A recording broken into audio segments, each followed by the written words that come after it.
arakanena hazwa mukama Imana mushobora byose we yamamurikira abarundi mu nzira barimwo igana ku Burundi buteye imbere. Bavukanyi barundi kazi inshuti zo Burundi, imyaka 63 irarumanye Uburundi buvuye mu minwe y'ubukoroni. Uno munsi turiko turahimbaza uwo munsi wa mbere mu Kakaro umwaka w'1932 aho twasubizwa intaye yo kwikukira. Tuhimbaje turi mu mahoro, abarundi nka bose babona kumwe iyo baja inyuma y'imyaka myinshi twamaze turi mu njyane ducanishijwemwo n'urugamba rwo kwikukira nyene, kuko hari abarundi b'ibigaba bagumye bakorera mu kwaha kw'abakoroni batifuza ko twishira tukizana. Birahimbaye kubona uyu munsi tuhimbaje tumaze gukanura tukabona ko igihugu cacu ari twebwe nyene tuzocibakira, na kare ukwikukira bisigura uburenganzira bw'abene gihugu bwo kwitunganiriza akazoza kabo. Ntituzigira rero twibagira umuganwa atari umugani Rudoviko Rwagasore, incungu y'intaye kwikukira. Ntituzokwigira kandi twirengagiza n'izindi ncungu z'Uburundi zose zitangiye igihugu, kuko nizo dukesha aho tugeze uno munsi mu kwishira no kwizana mu gihugu cacu. Uyu munsi mu kuhimbaza twashimye gushimikira kuri iki civugo ngo ukwikukira nyakuri no kumenya kwibako ariko utase gukorana n'abandi. Twaciyumviriye dufatiye ku bihe tugezemwo mu gutorera umuti ibibazo bihanze isi, navyo bikuru bikaba ari nk'ibi: uguhangana n'ibidukikije, ibiza n'isibe, ibikorwa by'iterabwoba, ubudandaji mpuzamakungu n'ibindi. Umuntu kugira ngo ashobore kwibako arondera umwidegemvyo mu bijanye n'iterambere. Kugira ushikire umwidegemvyo w'ukuri upfundika umugambi, ukamenya kutegerezwa kurya ivyo biriyakuya, ukagira umwete mu bikorwa, ukiteza imbere atawe banje kwazambira. Ariko kandi ntube nyamwigendako, ukugurukira abandi mugakorana, kuko ngo kuboko kumwe kuriyaga ariko ntikwimara uburyi, kandi murazi yuko na tubiri tuvurana ubupfu. Ivyo nivyo dushimikira ko mu nzira turimwo izodushikana ku gihugu giteye imbere. Nico gituma mubona mbere mu makungu no mu karere basigaye bizera cyane Uburundi. Barundi bene wacu, duhimbaje uyu munsi mukuru twaramaze gufata ingendo nshasha. Twaramaze twebwe nyene abarundi kwigenera ingene ubutegetsi bw'igihugu cacu bwotunganywa n'ingene bukoreshwa ku neza y'abarundi bose. Ivyo navyo bishimikiye gukingira abene gihugu mu buzima bwabo, ndetse bikaboneka ko atanumwe ari hejuru y'amategeko canke agendera ku bandi. Bishimikiye kandi mu kwishira no kwizana k'umuntu wese ari mu gihugu mu bikorwa vyiwe vya misi yose. Duhimbaje kandi uyu munsi mukuru abarundi dufise imbona kazoza iducira inzira izodushikana ku gihugu cifashe kandi giteye imbere. Iryo terambere rikaba ari ryo rizotuma biboneka neza ko twikukiye. Iyo mbona kazoza yaratumye abarundi bose baja ku kivi. Uyu munsi ukabushitse abatari bake bamaze gutoha, mbere bamaze no kubaka umushinge bazoshingirako mu gushika aho umurundi wese azoba yiyumva ko ateye imbere. None rero ko dushitse uyu munsi ni igihe cyo gusuzuma intambwe tugezeko, kugira ngo ahagoramye tuje inama yo kuhagorora, aho vyase naho dusuzume ingene twahinyanyura. Kugira uvuge ko wikukiye nukuba wiga ukigaburira. N'umwana mu muryango yerekanye ko yakuze ko ashaka kwikukira, yoba ku rugo rwiwe akaba ari wamenya ikimwiriza n'ikimuraza. N'ibihugu niko kuko nta wikukira ngo aguma hanze amaso uwo yiganzuye. N'Imana igihe yakura bene Isirayeli mu minwe y'ubutegetsi bwa Misiri yabaciye amahani iti ntimuzokwigere musubira gufata iyi nzira. N'abarundi rero bemeye kwishira no kwizana baba bemeye ko ari bo nyene bagiye kwitunga. None ubu bimeze gute? Twovuga ko twishoboye? Uko biri kose turi mu nzira nziza. Muri iyo myaka iheze twebwe nyene twama mu kajagari nk'uko wamenga turi ubusimbira hamwe. Vyari vyatunaniye kwemerana ngo dutore muri twebwe abo turongora mu gihugu. None ubu twamaze kwerekana ko twabaye abagabo. Tunama rimwe, tubona akazoza kamwe twese, tukabona ko twohundara ku mugambi umwe no kubaduserukira bamwe atabusimbira hamwe.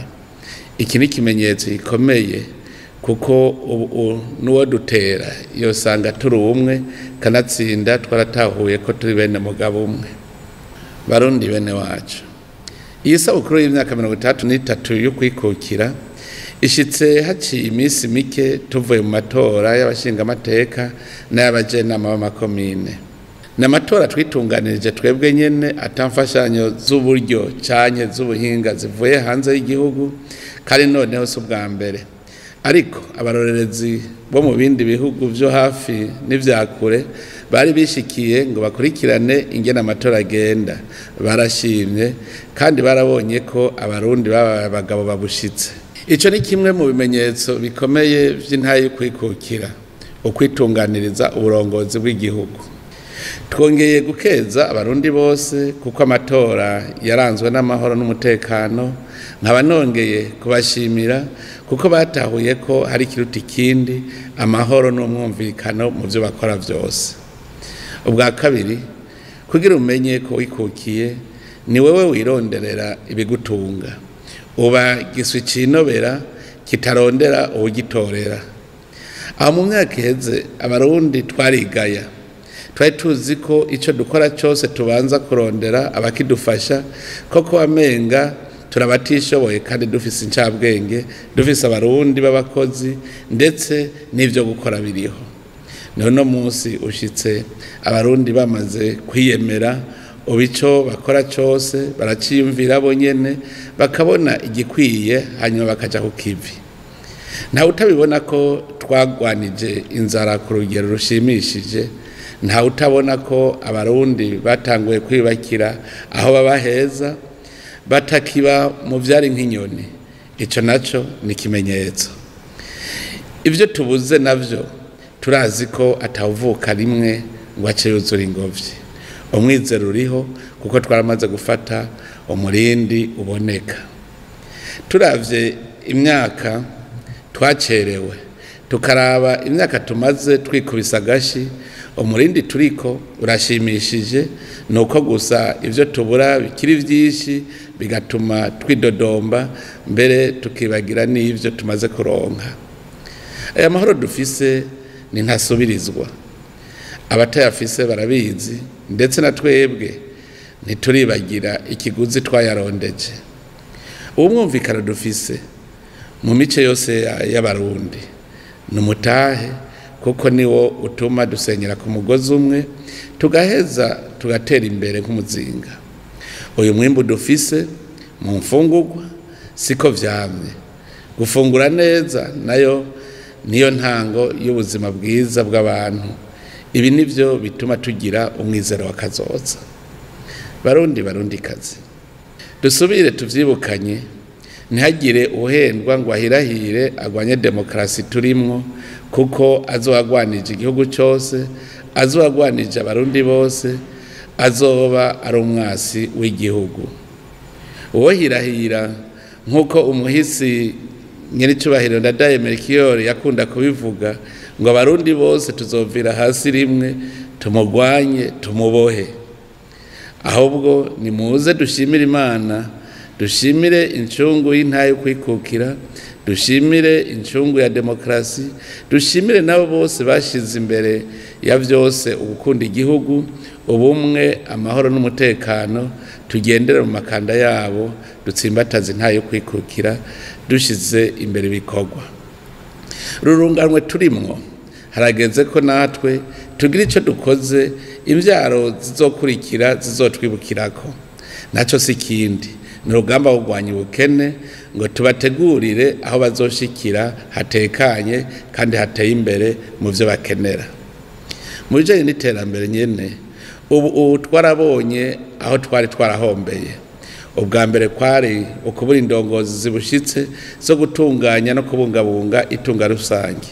Intwaro ibereye nitanga intumbero y'ibikorwa ikegeranya amakori n'amatagisi kugira yo nayo akoreshwe mu migambi y'iterambere rusange. Intwaro ibereye kandi iramenya guha intumbero abene gihugu mu kuvyaza umusaruro itunga kama Imana yaturemeye.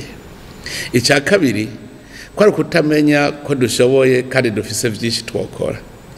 Abarundi aho tugiriye ku kivi twarabonye ko bashoboye kwiteza imbere muri vyinshi. Ni incabwenge zishobora kuvumbura ibintu bishasha, bashobora gushira ku isoko ndetse baranakerebutse mu gushira mu ngiro imigambi yabo.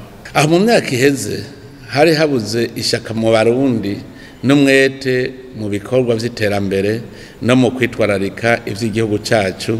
Ariyo mpamvu uno mwaka twawise umwaka w'umunyamwete. Umwete utazoherana n'umwaka turimwo, umwete urama, umwete tuzoraga abana bacu, umwete w'imyaka yose. Kandi turabona ko Abarundi benshi cyane cyane urwaruka rwakuye amaboko mu mpuzu rukijukira ibikorwa. Naho biruko turacabona indongozi zigira sindabibazwa ziguma ziyicariye gusa ngo zirindiriye intumbero kandi biyita ko ari bomboneza z'abandi. Turacabona kandi Abarundi bakirondera intumbero y'ivyo bakora kuri bakava amahanga nk'uko umengo ntibaracuka. Mbere hariho n'abakibona ko amashirahamwe mpuzamakungu ari yatwara Burundi iyo bafise ikibabakiye ariyo baja kwitura nk'uko umengo nta butegetsi buri mu Burundi. Abandi nabo nibinebwe bikibona ko bazobaho bateza amaboko abanyamahanga bakibagira ko nabo bifitiye ingorane z'ubuzima bw'abene gihugu babo. Abo bose niwe baduteza akagaye bigatuma abanyamahanga bama bashaka kwisuka mu vyacu kuko murazi neza ko igihengeri mugori gitera ifyisamero. Mu gutsimbataza ntayo kwikukira birasaba kwizigirana no gufatana mu nda, kubona ibintu kumwe no gukunda igihugu.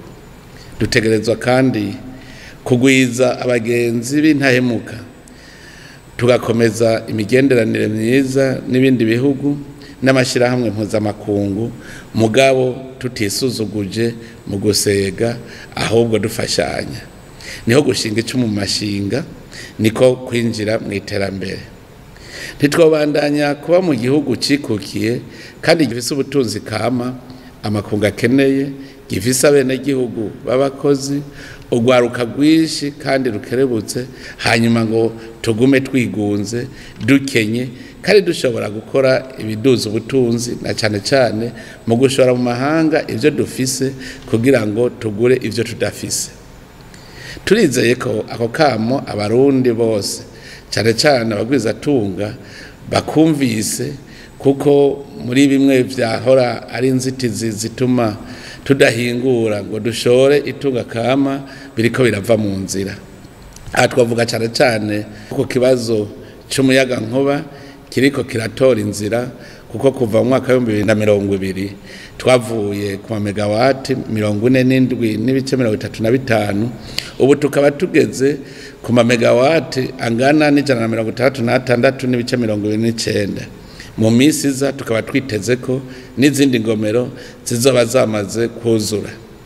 Iki kikaba kimwe mu bimenyetso bigaragaza ko turiko turatsimbataza ntayo kwikukira, kuko umuyaga nkuba ari nkenegwa cyane mu kurangura imigambi minini y'iterambere, nko mu kubaka amahinguriro, amabarabara y'indarayi, gucukura ubutare no kubuhingura n'ibindi. Barundi kazi, ko ibintu bimeze uko reka tuje inama ntidusubire kujuragirika nko muri kahise. Icambere mumenye ko intayo kwikukira twayitsindiye inyuma y'amatora y'imigambwe myinshi, kandi nkuko nabivuze murazi ko duhimbaje umunsi twaraye tuvuye mu matora, amatora yabaye mu mutekano no mwumvikano ntangere. Tumenye ko mu ntwaro ya demokarasi dukwiye kuvavanura n'akagatima ko kwama twikwegera ko tuvuga ngo atari jewe nta wundi, ngo bitabaye uko ndavyifuza byose bishake bimeneke. Kandi tumenye ko amatora atari umwanya w'amagaburanyama, kuko igihugu nitwagitabagura umusuri wo kugisana uzotugora. Tuzirikane aho inyifato mbi nk'iyo yagejeje Uburundi n'abarundi, imigambwe n'abanywanyi bayo bakajyana bajyanira ivyicaro, mbere keshi inganda zigatikira. Mwijambo umuganwa Rudoviko Rwagasore yavugiye Igitega kwa 28 Nyakanga 1961 imbere y'abashinga amateka batowe abashikiriza abagize leta y'u Burundi, yavuze ati: mutegere neza ko ikiza imbere ya vyose ari neza y'u Burundi n'abarundi babizeye. Nico gituma rero muravye umugwi tubashikirije ntihagire uyibaza ati niko kijeho ntarimwo, ahubwo mwomenya ko umwe wese muri mwebwe afise ibanga n'igikorwa bitomoye bimurindiriye. Ico abarundi babasavye birabereye ko mukirangura, mukirinda uguharanira inyungu canke ivyicaro. Ntimwibagire ko muri demokarasi nyayo ivyicaro bitaba ntabanduka. Nanje ndabibabwiye, ubu si igihe cy'ibibanza vy'imigambwe, ni igihe cyo kugena indongozi zibushitse zizoshikana abarundi ku iterambere. Nico gituma ntakekeranya ko abarundi batatoye abantu, ahubwo batoye imigambi. None rero dukeneye indongozi zitaje kwicara, ahubwo zije kwishira mu ngiro. Ica kabiri nuko twomenya ko twese dufise uruhara rwo gutsimbataza kwikukira, cyane cyane dutanguriye gutunganya neza ivyacu. Turazi ko hari indongozi zizeye ubuzima bwazo mu vyicaro, naho iyo batarahashika bigira intungane. Nagira ndabamenyeshe ko amatora yarayabaye ari ubutumwa bene gihugu banshikirije. Wa wundi ati n'uburi ku munwa burakoroka. Nagira ndabamenyeshe ko kuva ubu tutazohiga imanga mu gusezerera no gushengeza indongozi yose izo dutetereza mu bunebwe, kwigira sindabibazwa mu kudushira mu ruhombo canke mu gusesagura no kunyonora itunga rusange. Savye indongozi zose kuvavanura na yamvugo ngo ndindiriye intumbero. Nimuje mwese ku kivi, mufume muhomba mufise ico mwerekana mwakoze. Nagira ndamenyeshe ko tutabuze ico dukora ngo Burundi butunge kandi butunganirwe. Uburundi bufise isimera n'imvura. Abahinga nimuve hasi, muje imbere abarimyi, tugwize umwimbu, turonke ivyo dufungura n'ivyo dushora. Nico gituma dushaka gutunganya amatongo yose y'igihugu ku buryo abarimyi bose babikeneye baronka aho barima, kandi bafise n'abafasha mu buhinga. Uburundi bufise ubutare bwinshi. Ababinonosoye muze tuje hamwe twese tubwimbe, hanyuma dushore, tuzana amahera yo kubaka amabarabara, amashure, ibitaro n'ibindi vyankenerwa. Nico gituma tugiye gufata ingingo yo kwegeraniriza hamwe abene gihugu babishoboye mu makoperative yo kwimba ubutare, kugira ngo igisata c'ubutare kibereke aho bokwimba ubutare, hanyuma gitunganye n'ingene babwegeranya buheze bushogwe. Gutyo abo bene gihugu bazoheza bikenure n'igihugu kihatorere akoyokwe. Uburundi kandi ni igihugu ciza gihurumbirwa n'ingenzi. Tugiye gutera intege abagwiza tunga bakeneye kubaka ibibanza vy'iratiro n'uburaro bw'ingenzi, kugira ngo abanyamahanga baza bagana Burundi ntibabure aho bakirirwa kandi bazanye amahera yabo. Mu gusozera, nagomba nsabe zina Murundi wese kumva ko ategerezwa kurangwa n'ibikorwa.